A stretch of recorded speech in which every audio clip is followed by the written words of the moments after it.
There we go. I put together a little flow chart here, just some of the talking points that I saw during the, I guess, presentation. Let's see if I can kind of zoom in a little bit. There we go. Yeah, so just wanted to talk a little bit about Charlie, mention some of the promises, and I say promises loosely, but just things that were brought up. You know, he has a vision for MetaZoo, so kind of what that might have been, highlight the long-term commitments, some of the challenges. I think there's definitely going to be some challenges, so we'll talk on that. And I really appreciate his enthusiasm, but some of them, I'm sort of left wondering what the how might have been or is in this situation. So we'll kind of jump into that, innovation and growth, and then just kind of summarize a little bit about what we have talked about. So I'm trying to give us at least some semblance of thought, as opposed to some of my other videos where I'm just sort of riffing off the top, which I will be doing that here as well. But yeah, I don't know. This is exciting. Overall, very positive news. So my first bit that I sort of wanted to touch on was Charlie himself. For those that do or do not know, he has a background deeply within the TCG space. So we're not getting some sort of outsider. We're getting essentially like an industry expert who's running this company, which is actually really exciting. That said, I do question a little bit of, I don't want to say the business acumen, but what was Charlie's specific involvement with the original MetaZoo IP? So when he's going through these contracts and when he was looking things over, I know he said I guess he's going to be like the president or the CEO, but those are pretty broad strokes. So who's going to be in charge of the finances and the actual like corporate structure, or seeing what an org chart of this business might be? Because at the end of the day, MetaZoo was really kind of run like a mom and pop. And you know, you could say that's okay, like maybe there's some charm to that, but there was a lot of the pain points we had, whether realized or not, were related to that mom and pop nature type approach. It was all just kind of a little rinky-dink kind of operation. Despite the millions and millions of dollars coming in, a lot of it was, you know, improperly managed funds and this, that, and the other. And the only reason why I bring this up too, not the only reason, but a reason, is that I'm not so sure how familiar Charlie is with like the drama and the things behind the scenes that were going on with MetaZoo. Based on the interview itself, it seemed like he kind of is interested, or at least aware of the story. But I don't know how familiar he is with the actual drama, I suppose. Because, no, I just feel like even when he was asked, okay, well, what's your favorite MetaZoo card or something like that, it kind of took him a second, and he said, bask in the sunlight. And that's fine. That might be like an actual favorite card of his, but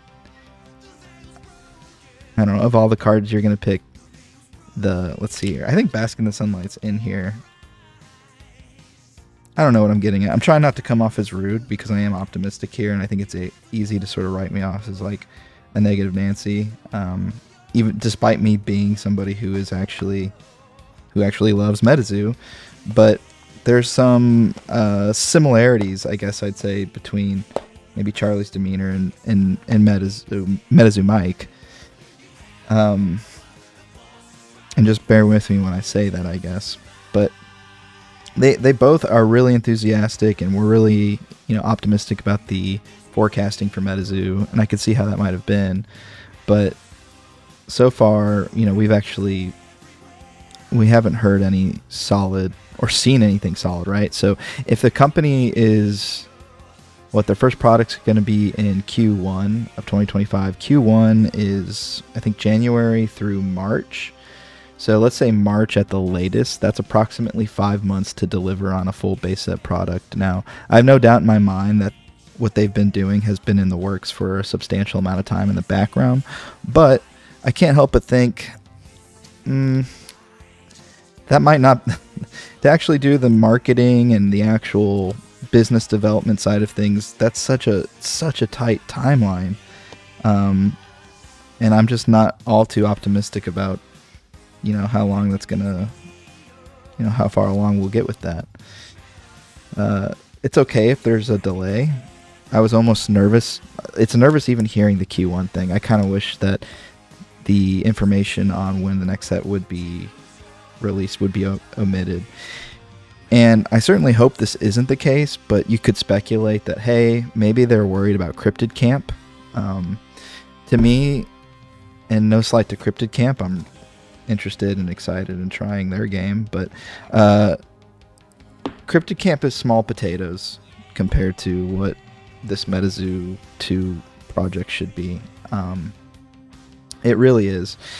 So I think really we need to adjust our focus here, and hopefully they're not saying, hey, Cryptid Camp is our competitor, we need to get the pedal to the metal. I've noticed that the same day the Cryptid Camp Kickstarter release is the same day that we got this stream, this information. And I don't know, it just seems a little coincidental. Maybe that's a little too tinfoil hatty, but that's kind of where I'm at on that end of things. I do hope that, when we have these games like Cryptid Camp or Obscurids or even MetaZoo, we have all these cryptid games. I hope that more of these games sort of focus on the gameplay. So far, the only gameplay I've seen from any of these games is Obscurids. We did a stream with them a while back. Go ahead and check that out. And I'm by no means paid or compensated to say anything nice about Obscurids. If anything, I love saying negative things because that gets more clicks and views. But really, when you come up, especially something like MetaZoo with as burnt as we've all been on it, they really should have come out of this swinging, right? Like a full press release announcement. I want to see some of the assets. What's the website going to look like? That was always one of my biggest critiques with MetaZoo. How you can really judge a lot about the quality of a company based on their web presence. And I know that sounds really superficial, but there's a lot of truth to that. It's how seriously do they take their online presence. And with that, that's kind of tied into, it's tied into the success, I think, of the business as well.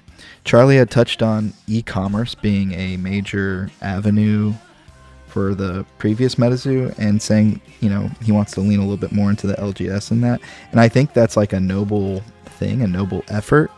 But I also don't think that's I think that's kind of the way MetaZoo was run was necessitated by the fact that they couldn't get into the LGS, or even at times the LGS was just there to scalp it. The LGS at no point in time really did any favors for MetaZoo, and MetaZoo didn't do them any favors either. It was kind of like a antagonistic relationship. So by all means, I hope they turn that around. I'm not particularly optimistic on it,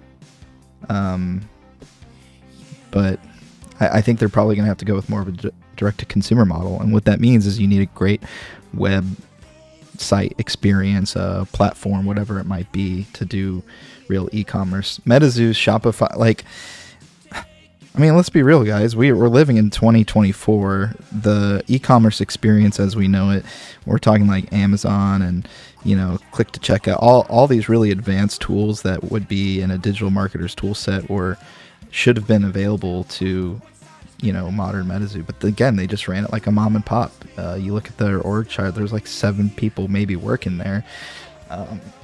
And none of it was really looking at the marketing or sales of the actual product. It was all just this hype machine, Discord echo chamber. So I'm really hoping that Charlie takes it in a different direction in that regard.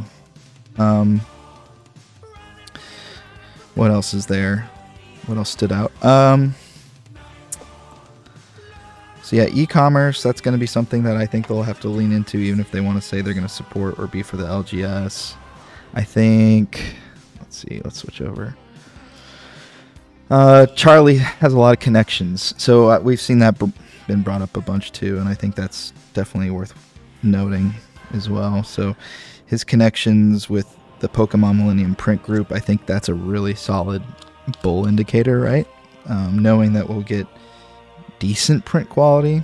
I think the thing that we need to remember is that just because Pokemon prints something doesn't mean it's like you're at the same printer as Pokemon doesn't mean that you're going to get like fantastic card quality.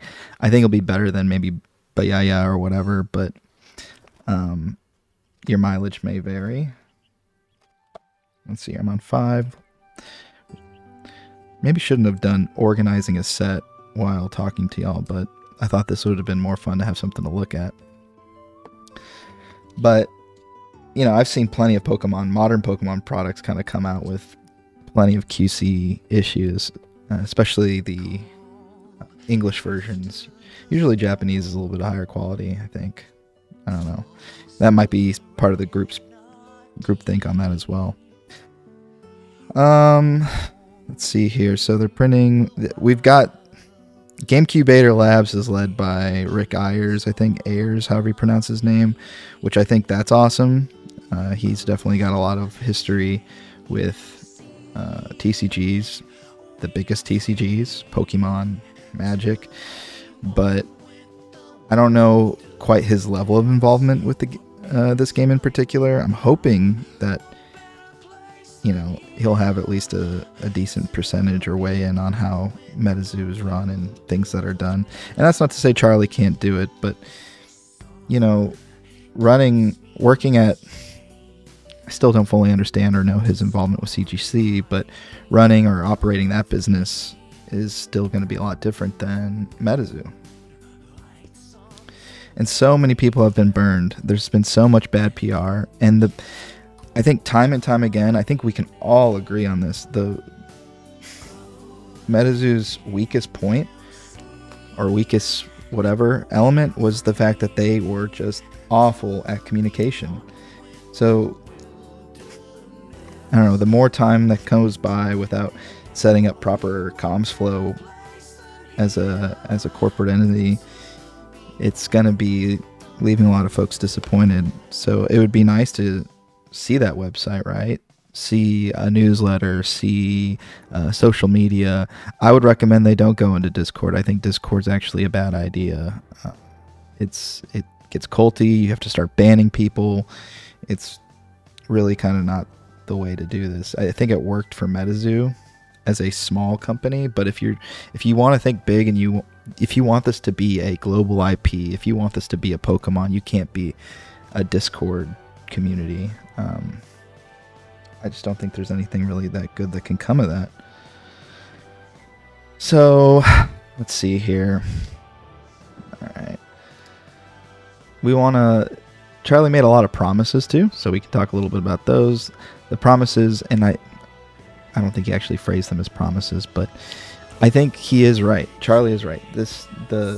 What happens with MetaZoo is gonna reside on us as a community, on what we want to make of it, especially with this initial set. I think this initial set is going to actually absolutely stonk.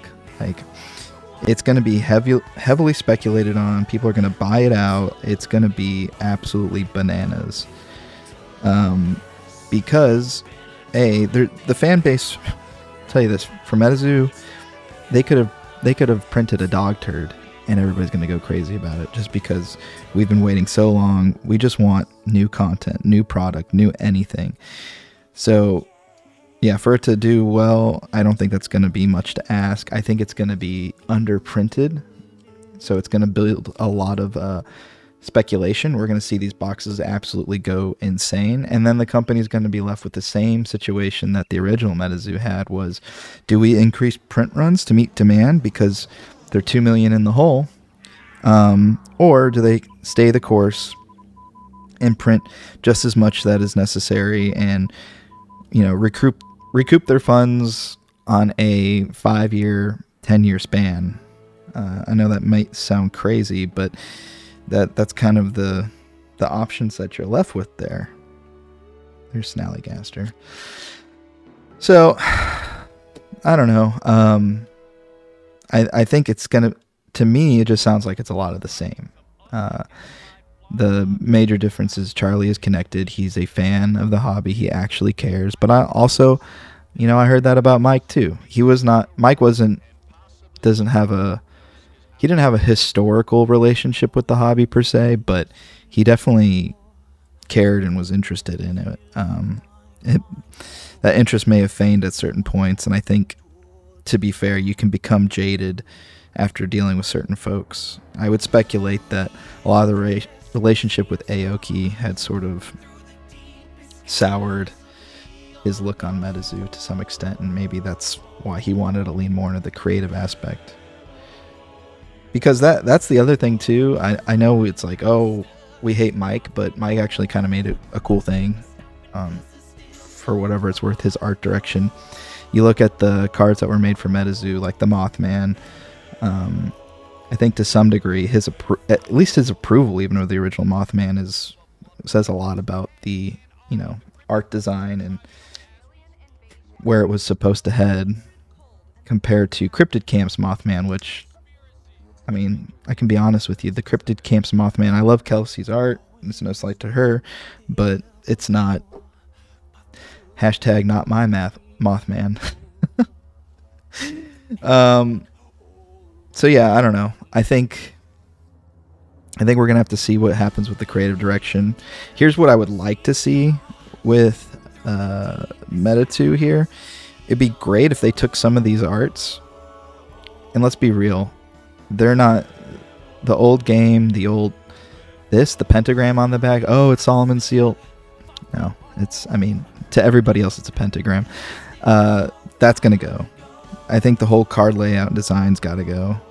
There's a lot of issues, even with don't get me wrong, I love the old game, but even like the margins and the padding for the text boxes, there's a lot of that design elements of the actual cards that still left much to be desired.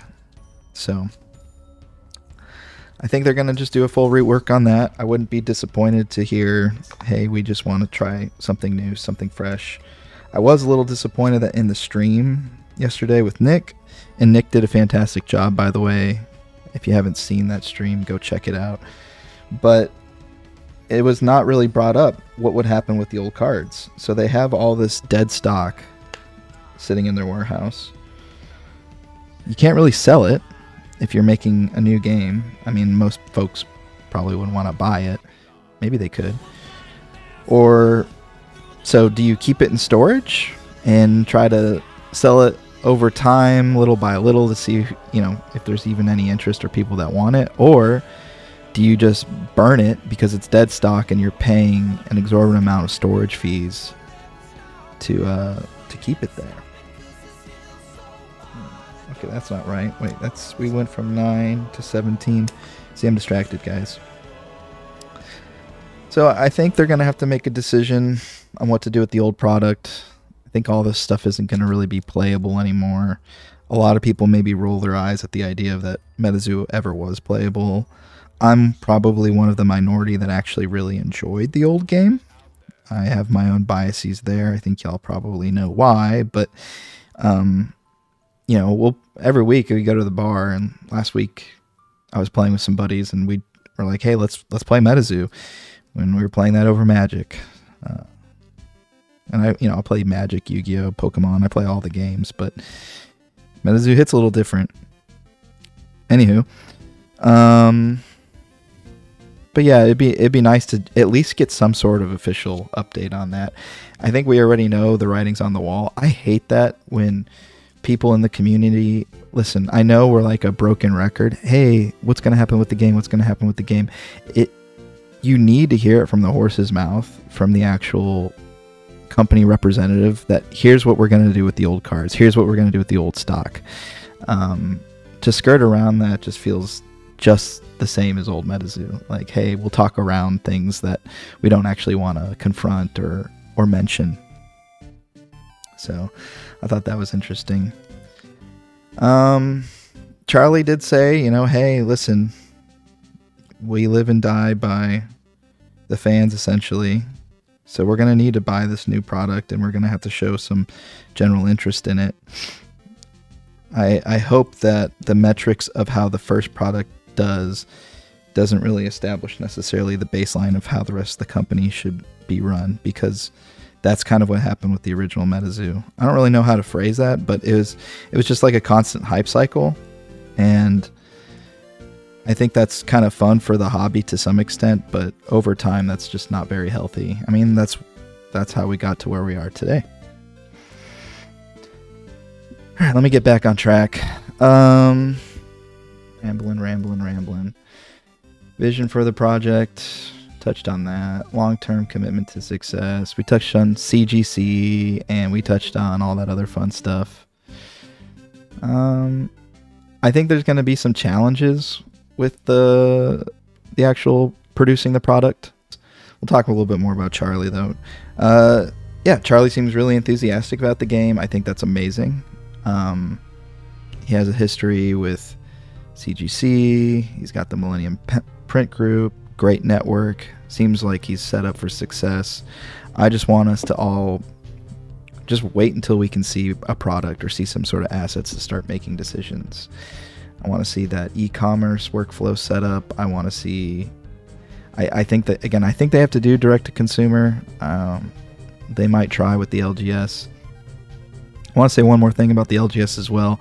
When MetaZoo first came around, I basically made an ass of myself going around DFW trying to get people to, especially stores, to buy into the game. I said, oh, this is, I didn't say it's the next Pokemon, but I, explicitly shared my enthusiasm for this game, thinking, oh, okay, like, if you have it in your store, I'll buy the product, I'll bring people, we'll play your LGS. And a lot of it worked for a little while, up until around UFO. And then after that, just the wheels came off. So much product, people stopped showing up. It was really kind of a mess. So looking back on it, it's just embarrassing. Like, would I do that again? Would I be the store championship, like the store champion to go in and get new people on board? No, I can't. And I know that to some extent, MetaZoo is going to rely on people to do that. Every new TCG needs that community champion that goes in and says, "Yeah, I'm here. We're back, guys. Everybody, here's when locals is." I don't think that's going to happen this time around. I think you're going to get a lot of the collectors back in, but to see people play it again, show up to locals regularly, that's just such a tough sell in my mind. It really is. I mean, a lot of those folks, a lot of the players may have moved on to Magic or Sorcery or I don't know, and you might have the best game in the world, but dealing with so much downward pressure from bad PR on this, I just can't see the local LGS adopting it, especially after taking the fat L's that they had to previously. Ain't no way. I'm looking for Pink Mess. My my desk is a pink mess right now. Essentially, or it's just a mess. There it is. There's the hollow one. Need to find the non-hollow. Let's see here. LGS is... I don't know. I'm not trying to be all doom either. I am just excited that they're going to make a new product. I think they're going to move away from the pentagram stuff. I talked about that. He said it without saying it. Charlie would be a great politician, by the way. He never... we went over an hour and a half, and he said a lot of things, but also not a lot of things, which... that statement in and of itself is very political. When it came to answering the question about the theme and the how dark will MetaZoo be, and this is a question that I think MetaZoo themselves could never really answer, so I can't really fault them for that. But I think we all know at this point that MetaZoo would lean more into a Golden Bear direction versus more of a Awful or a Black Mass direction. But not getting any real definitive answers on that is kind of a bummer. You could also say hey, maybe it's in his best interest to not start saying, hey, here's what we're doing and what we're not doing, and then giving himself room to pivot or change. But those are really the answers that folks kind of want to hear. They just want to know about the art, the design, the aesthetic, the feel for something that they love. Again, it all comes back down to communication. It's also, again, no slight to Nick, but it's also kind of strange that the comms that we have had, the most information about this has been through a fan streamer of the game. I think it's fantastic that the company was willing to interact with the community in such a way that we had previously been accustomed to, almost like a Mike AMA or whatever, MetaZoo Hour. But I really just want to see standard company procedure, right? So website, newsletter, YouTube channel, Instagram, Facebook, major announcements come straight through email type messaging, PR, like actual PR. And what that means is you reach out to blog and news outlets, you announce the release of your game, so that way all the gaming companies and stuff can write about it. That generates SEO. It helps actually, I don't know, it algorithmically makes you relevant within the digital landscape. And that's sort of what MetaZoo is and has to be. And then that's TCGs in the modern landscape. If you're not mentioned, if you're not thought about through, you know, what people find most relevant to them, then you're never going to get served these weird indie TCGs through your algorithm. It's just going to be Pokemon, Pokemon, Pokemon, Pokemon, Pokemon. And that's really, I think, what Charlie is trying to convert folks into, is trying to get folks from who might tangentially, you know, love Pokemon. Hey, here, come try some MetaZoo. And I think that was the approach even with MetaZoo from the get-go. But, you know, there was some of that. It was like Pokemon Plus, where, hey, we have our nostalgic 30-plus-year-olds, but also, if you want something a little bit more of like PG-13, we've got that for you. All that said, I don't think we're getting Black Mass, Chains of Old Scratch, and things of that nature in base set. I would be very surprised if that were to be the case. So Dragon of Okanto Falls is my next one. I need to find that somewhere. I set that one aside. Golden Bear. Gameplay. I'll go back to gameplay. That question was asked several times, and nothing was mentioned on it. And I don't think people are asking for a rule book per se, but just saying, hey, we have tournaments planned, actual, you know, an OP circuit, play network, anything as it relates to that would have been fantastic to hear. Just so that way people can sort of prospect that in, you know, whether or not they're going to make a buying decision to be involved with the game. I have no doubt there's going to be a gameplay element to it, that's for sure. I looked at some of the company's credentials. I think the main developer for this new MetaZoo game comes from a video game development background. Did some sort of Gears of War type game, so I think that's kind of cool. We'll see how that turns out. Curious how they'll run playtesting and things of that nature. Might be a little bit more of a formal process potentially. But I also... Oh, wait, I need to move this over. But when I hear Richard Garfield being attached and things of that nature, I know every investor and speculator out there is just like, oh, stonks. This has magic legs to it. Well, for those that don't know, Richard Garfield has made dozens and dozens of games. And the success of those games, really, there's been one, right? It's Magic the Gathering. I think there's one more. I think Hearthstone, or don't quote me on that. Shoot, I don't know. But there's like one more that he's done that people kind of like as well. But other than that, you know, none of them have really stuck. So your mileage may vary based on that news, where it's like, oh, Richard Garfield is attached to this. It's gonna be, it might even be in name only. So, and I think a lot of people talked a lot of trash about MetaZoo. I think the reason why people like to talk trash about MetaZoo is because it gets clicks. So to say the game was bad or this was bad, well, you didn't even have to play the game. You could just look at it and say, hey, this is garbage. I'm never going to play it. That's fine. But I don't think that really, that shouldn't mean anything unless if I'm actually watching you play. And a lot of these folks that are saying these things were, again, Pokemon flippers and investors. And the reason why I mentioned that is I think it's likely that Charlie and the folks over at GameCubator, you know, saw that sentiment and say, well, we have to make a new game. And regardless, since the sentiment's so negative on how the gameplay perceptively was, then they just have to make one regardless.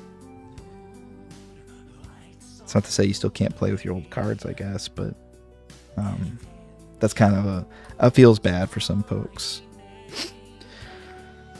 I've been ranting for a really long time now. I'm getting tired of talking. Let me see what else I got. Oh, yep, here's my set list I've been looking at. Thank you, MetaZoo HQ. Community engagement, that's massive. Yeah, and how we're gonna build this strong community. I know everybody sort of, has discord on the mind when it kind of comes to that stuff, but as I said earlier, that's not the move. We just need to just let the grassroots efforts sort of champion that community element. We don't need more MetaZoo drama. We don't need the petty comments. And that's really all that this could possibly devolve into, right? Having that kind of interaction with the company, I think, is actually sort of unhealthy. I've said that several times before, but I'm hoping this time around that message comes across where it's just, that really facilitated an unhealthy relationship with the company. Everybody took everything personal. You got banned. It was Mike banning you. If you get banned from this new one, you're just going to say, oh, it's Charlie banning me. And Charlie, I think for all intents and purposes, Charlie seems like a fantastic guy. I can tell that he's got like a good heart, a good mindset. And I feel like to some extent that could have been said about Mike too. I mean, just well-meaning people coming into this, but then, through several external and outside forces sort of turns it into a not so good thing. That's just sort of the nature of being human. And again, these things, they always transform into something. It's like an artist. When you put your art out into the world, you might have had your own idea for it. You're saying, okay, I made a painting of a circle. It's a red circle. Well, somebody is going to go out in the world and they're going to say that red circle is actually an apple. And then if enough people look at it and they all say it's an apple, then that red circle you made is now an apple. And what I'm getting at is whatever this company does and whatever ideas they have for it, I also think that the community and the people that enjoy it kind of co-opt it. That's a lot of what happened even with MetaZoo as a game. And I know a lot of people, again, didn't play MetaZoo, and that's okay. But I would go as far to say that the people that designed the game for MetaZoo originally, it wasn't really designed to be played at the level, even the Caster Cup level per se. I know Mike may have said there was aspirations for that, but the community really drove that. If you look at the tournaments that were made and placed, that a lot of that was pressure from the community to host these last minute events. I could list several of them, from pro support events to Collecticon events. And I think that's going to take a lot of us to sort of get coordinated and talk, get together and say, here's what we really like to see. I don't like a manifesto of sorts saying, hey, here, we as the community, here's our pain points, here's what we'd like to see. Unfortunately, towards the end of MetaZoo, a lot of it devolved into like name calling and things like that, where it was the collectors and investors versus the players. And I think we're all in this together. I think you have to have a healthy ecosystem for this to really sort of work again, especially for the foreseeable future. The old MetaZoo fan base is going to be what allows this to live or die. So that's kind of how you build a strong community on that. One thing I'd like to see, or I'd like some assurance on, is the innovation and growth of MetaZoo. I think that's one thing that Mike was just kind of crushing it on. You could disagree with me on that too, but they were always doing something, almost to like the point where it was a headache, but they were always doing something to get new eyes on the game. And I think, again, their comms, their communication, the way they did things like that, definitely could have used a lot of improvement. But I'd like to see some of that with this new company. And I know it's just striking a certain balance. I don't think you need a promo for every day of the week, but I do think those promos, the chases, they need to be there. That's what made MetaZoo exciting. You needed to go to a Collecticon so you could get a playable card that was a low print run, that so you could compete in this event and have some sort of like minor competitive edge. The way R&D really designed a lot of MetaZoo, which I give them credit for as well, is promos they served a dual purpose, right? It was a chase for the collectors, which is all well and good, but for the players, it was patch notes for the metagame.